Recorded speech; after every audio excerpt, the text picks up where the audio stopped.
रविवार को हल्द्वानी के रामला मैदान में कांग्रेस पार्टी द्वारा आयोजित जय हिंद सभा में भारतीय सेना के ऑपरेशन सिंदूर के तहत दिखाए गए अदम्य साहस और वीरता को सलाम किया। इस कार्यक्रम में प्रदेश भर से कांग्रेस कार्यकर्ता और पूर्व सैनिक बड़ी संख्या में शामिल हुए। सभा में कांग्रेस के कई दिग्गज नेता भी मौजूद रहे, जिनमें प्रदेश अध्यक्ष करण माहरा, पूर्व मुख्यमंत्री हरीश रावत, नेता प्रतिपक्ष यशपाल आर्य और हल्द्वानी विधायक सुमित्र देव सहित कुमाऊं गढ़वाल के कांग्रेस विधायक शामिल थे। जय हिंद हमारे गौरव का, हमारी परंपराओं का, हमारे स्वाभिमान का, हमारे देश की एकता अखंडता का प्रतीक है जय हिंद। और जय हिंद के नाम पर पूरा देश एकजुट हुआ है। हमने जब भी देश में संकट आया है,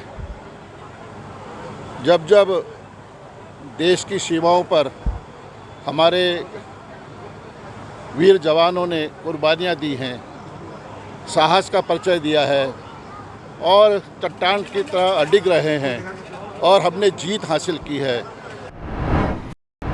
सभा को संबोधित करते हुए नेताओं ने कहा कि ऑपरेशन सिंदूर में भारतीय सेना ने जो पराक्रम दिखाया है वह पूरे देश के लिए गर्व का विषय है। इस वीरता को सम्मान देने के उद्देश्य से यह सभा आयोजित की गई है। कांग्रेस नेताओं ने भाजपा पर सेना के नाम पर राजनीति करने और इसे चुनावी फायदे के लिए इस्तेमाल करने का आरोप लगाया।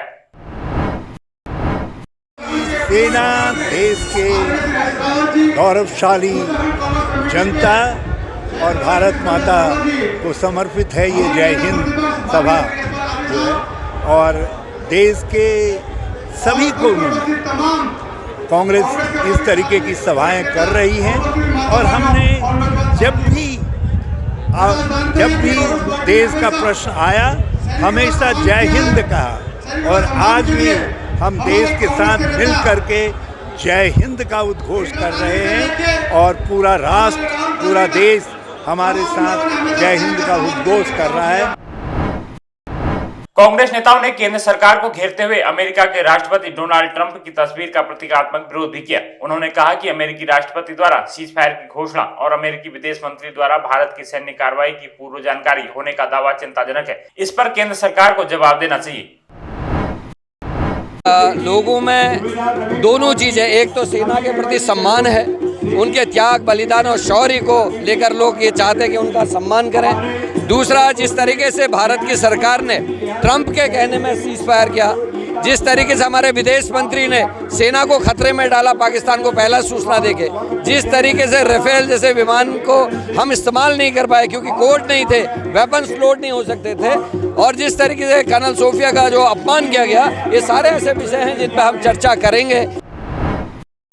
आपको बताएं कि इससे पहले भाजपा ने भी तिरंगा यात्रा के तहत सेना के शौर्य को देश भर में नमन किया था। पर जनता एक ही सवाल कर रही, आने वाले चुनाव में शहीदों के सम्मान में रैलियां निकालकर किस दल को कितना लाभ होगा, यह तो समय के गर्त पर छुपा है। दोस्तों, आप इन रैलियों को लेकर अपनी क्या राय रखते हैं, हमें कमेंट्स कर जरूर बताएं।